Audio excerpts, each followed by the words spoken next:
The story of the boy and the king is one of the most poignant and inspirational tales narrated by Prophet Muhammad, peace be upon him. This profound story illustrates themes of faith, resilience, and the triumph of truth over tyranny. It is a timeless narrative that has been passed down through generations, offering valuable lessons for all who hear it.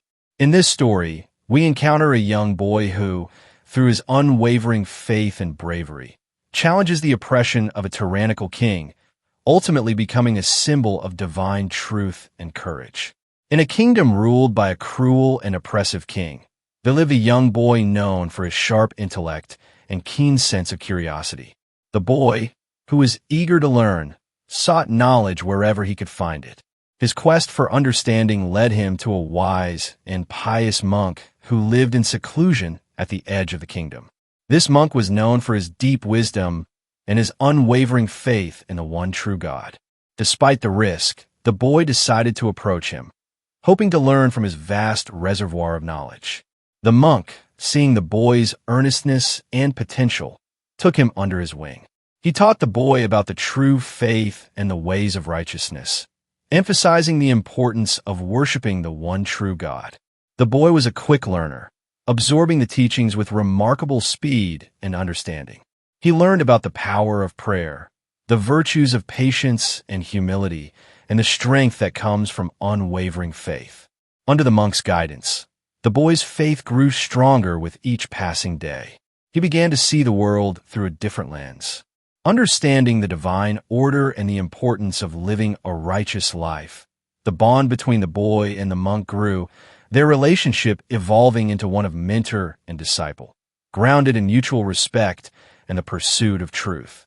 Meanwhile, the king, who practiced a false religion and demanded that his subjects worship him as a deity, became increasingly paranoid about any threat to his rule. He had spies and informers scattered throughout the kingdom, constantly on the lookout for any sign of dissent or rebellion. It wasn't long before rumors of the monk's teachings reached the king's ears.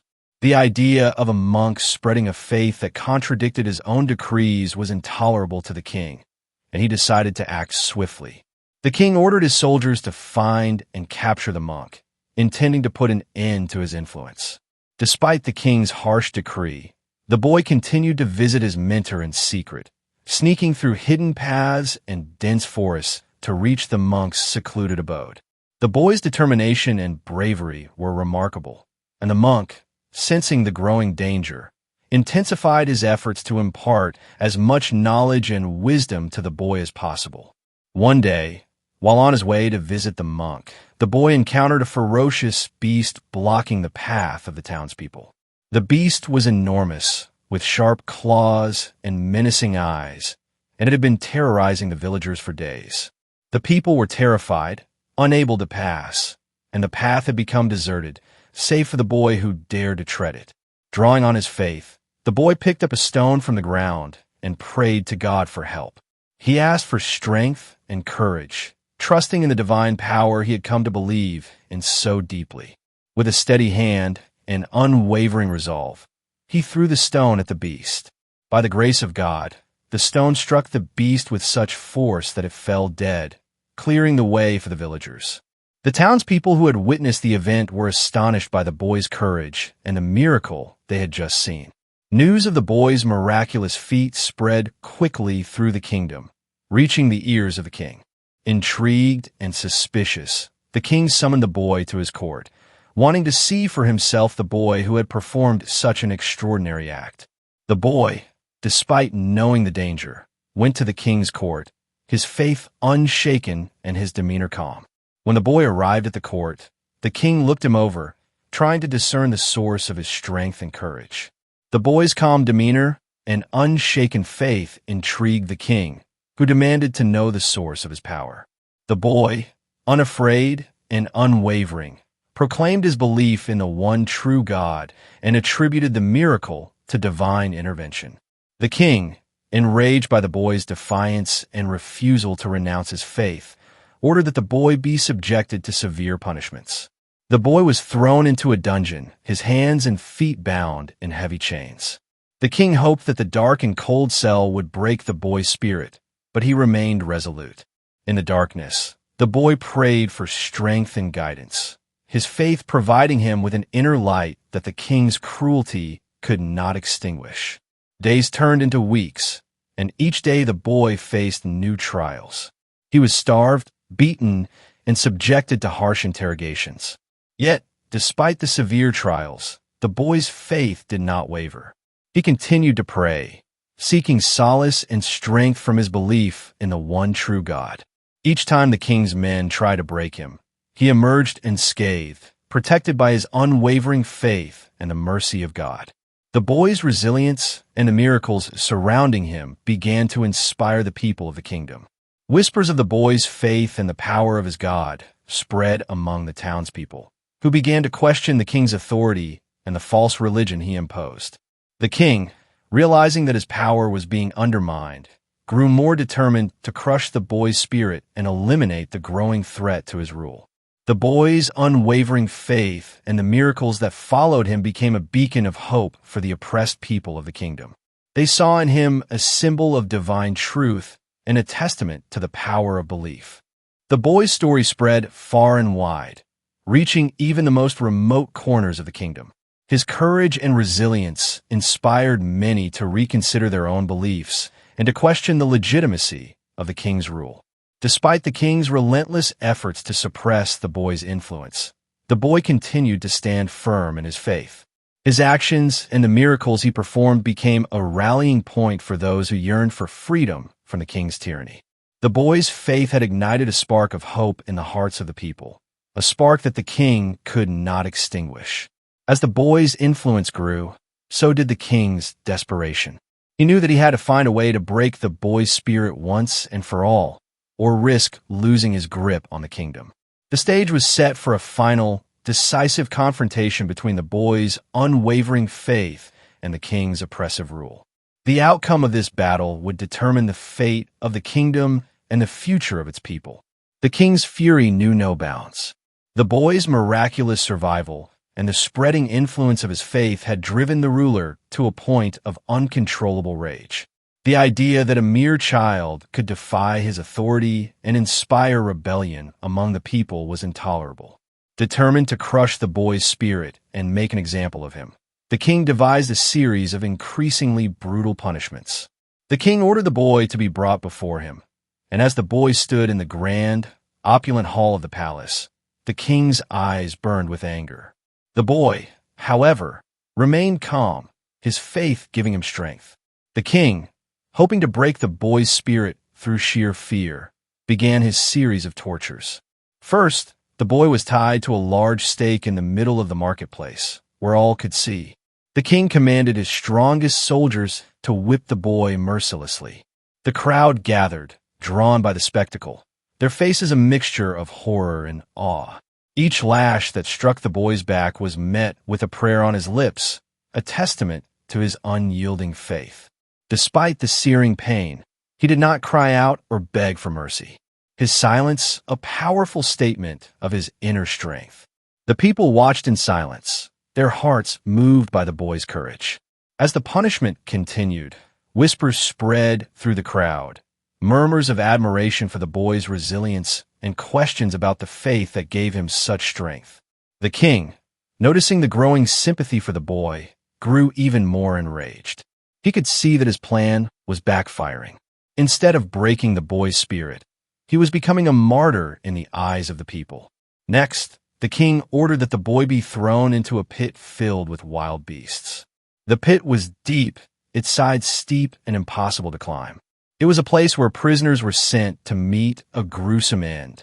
The people gasped as the boy was pushed into the pit, and the beasts began to circle him. The king watched with a sinister smile, certain that the boy's faith would finally be shattered. But as the beasts approached, the boy knelt down and prayed. His calmness in the face of such imminent danger was astonishing. Miraculously, the wild animals, instead of attacking, lay down peacefully around him.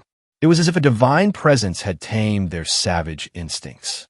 The crowd gasped in amazement, their awe transforming into a collective murmur of belief in the boy's God. The king was beside himself with rage. His attempts to break the boy's spirit had only served to strengthen his influence. Desperate to regain control, the king devised an even more diabolical plan.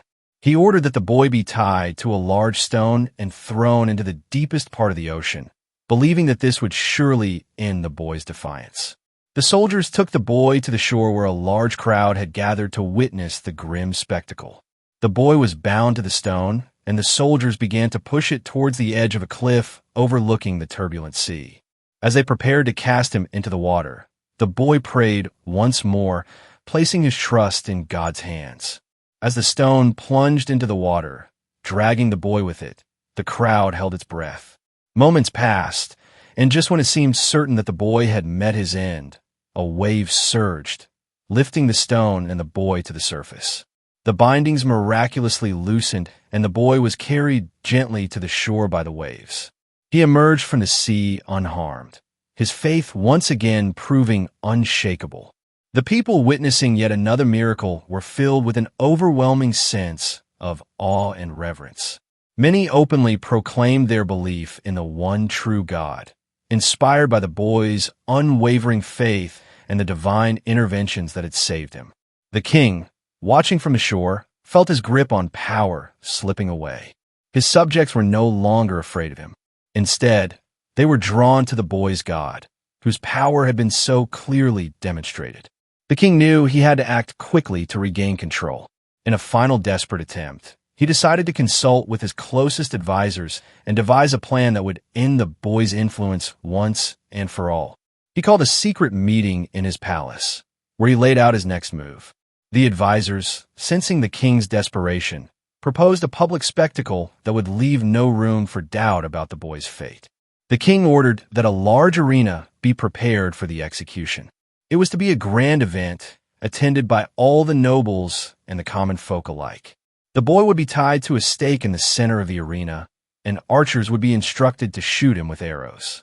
The king believed that a public and brutal execution would finally break the people's fascination with the boy and restore his own authority. As the day of the execution approached, the boy remained calm and composed. His faith was stronger than ever, and he accepted his fate with grace. On the day of the execution, the arena was filled to capacity, the air thick with anticipation. The boy was brought out, and the crowd fell silent, their eyes fixed on him. Before the execution commenced, the boy, sensing the significance of the moment, addressed the crowd. He told them that his faith had brought him this far, and that he was ready to meet his end if it meant that the truth would be revealed. He then advised the king to say in the name of the Lord of the boy before shooting the arrow. Reluctantly, the king followed the boy's instructions, desperate to see him dead. As the arrow was loosed and struck the boy, he fell to the ground. The crowd was silent for a moment, and then a collective gasp rose as they realized what had happened. The boy had sacrificed himself, but in doing so, he had achieved something profound. The people, moved by his sacrifice and the invocation of the true God's name, began to openly declare their faith. They proclaimed their belief in the one true God, and the king's power was irreversibly shattered. In his death, the boy had accomplished a monumental victory. His unwavering faith and ultimate sacrifice had led to the enlightenment and liberation of an entire kingdom. The king, defeated and powerless, watched as his subjects turned away from him and embraced the faith that the boy had so valiantly defended. The boy's legacy lived on, inspiring countless individuals to stand up for their beliefs and find strength in their faith. His story was told and retold, becoming a symbol of divine truth and the triumph of faith over tyranny. The kingdom, once ruled by fear and oppression, was transformed by the light of faith and the power of belief, all thanks to the courage and sacrifice of a young boy who never wavered in his devotion to the one true God. The king's desperation reached its peak.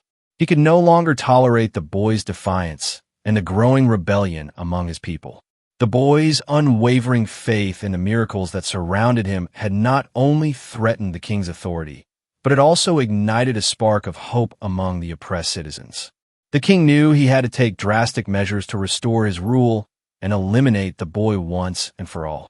After consulting with his advisors, the king devised a final, cruel plan to break the boy's spirit and crush the burgeoning rebellion. He ordered his soldiers to bring the boy to the palace once again, and this time he would ensure that the boy would not survive.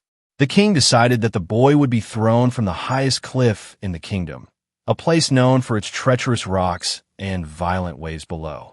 The fall would surely be fatal, and the public execution would serve as a dire warning to any who dared defy him. The boy was brought to the cliff, surrounded by a heavy guard. The townspeople who had heard of the king's plans gathered at the foot of the cliff, their hearts heavy with fear and sorrow. They watched in silence as the boy was led to the edge, his hands bound and his face serene. The king, standing at the precipice, looked down at the crowd below and then at the boy. "Do you still hold on to your faith?" The king sneered, hoping to see fear in the boy's eyes, but the boy looked back at him, his gaze steady and calm. "My faith is stronger than ever," the boy replied, his voice clear and unwavering. "You may take my life, but you cannot take the truth from the hearts of the people." The king's face twisted with rage, and he signaled to his soldiers. They pushed the boy over the edge, and he fell, his body tumbling towards the jagged rocks below. The crowd gasped, and many turned away, unable to watch the tragic scene unfold. But as the boy fell, he prayed, placing his trust entirely in God's hands. In that moment, a miraculous thing happened.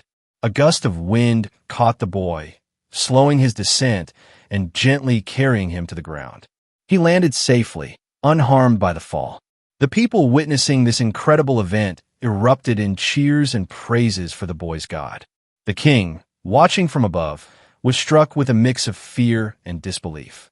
His plan had failed spectacularly, and the boy's survival only served to strengthen the people's faith. The king realized that his power was slipping away, and he was more desperate than ever to find a way to end the boy's influence. Determined not to be defeated, the king ordered that the boy be brought back to the palace. This time, he decided he would oversee the execution personally to ensure that there would be no miraculous escape. He commanded his soldiers to prepare a large bonfire in the palace courtyard. The boy would be tied to a stake and burn alive, a public spectacle meant to finally break the spirit of the people. The boy was brought to the courtyard, where the massive pyre had been constructed. The flames roared, casting a hellish glow over the gathered crowd. The king addressed his subjects, proclaiming that this was the fate that awaited all who defied his rule. The boy, however, remained calm, his faith unshaken even in the face of such a gruesome end. As the soldiers tied the boy to the stake, he prayed silently, asking God for strength. The flames began to rise, licking at the wood and inching closer to the boy. The heat was intense, and the crowd watched in horror, many of them praying for a miracle. Just as the flames seemed about to engulf the boy, a sudden downpour began. The rain fell in torrents, extinguishing the fire almost instantly. The boy stood unharmed, the stake wet and charred but intact. The people, once again witnessing a miraculous event, fell to their knees, praising the boy's God and declaring their faith openly. The king, drenched and humiliated, was at a loss. His every attempt to break the boy had only served to strengthen the people's faith. In a final act of desperation, the king devised the ultimate test. He ordered that the boy be tied to a stake and shot with arrows, believing that this method would leave no room for miraculous escape. The boy was brought to the palace once more, and the king's archers prepared their bows. The people gathered, their hearts heavy but filled with a sense of reverence for the boy's courage and faith. Before the execution commenced, the boy, sensing the significance of the moment, addressed the crowd once more. "I accept my fate," he said, his voice strong and clear, "but know this, my death will not be in vain. My faith is a testament to the one true God, and my sacrifice will inspire you to stand up for what is right." The king, eager to see the boy's end, ordered the archers to aim. The boy then instructed the king to say, "In the name of the Lord of the boy," before releasing the arrows. Reluctantly, the king followed the boy's instructions, hoping that this final act would end the boy's defiance. The archers released their arrows, and one struck the boy.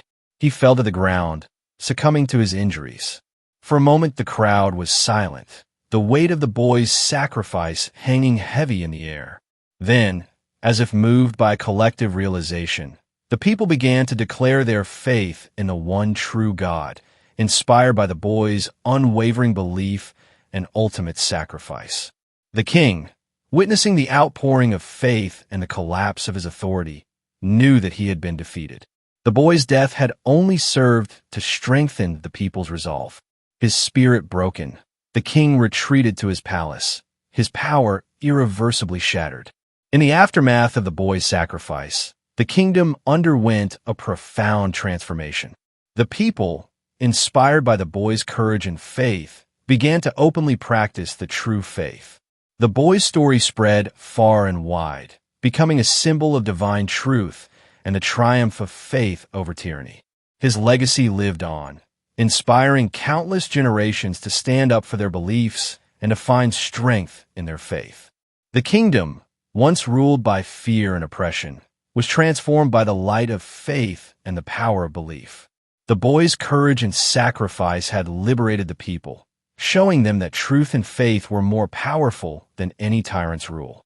The story of the boy and the king continues to inspire countless individuals, reminding them of enduring strength of faith and the power of standing up for what is right.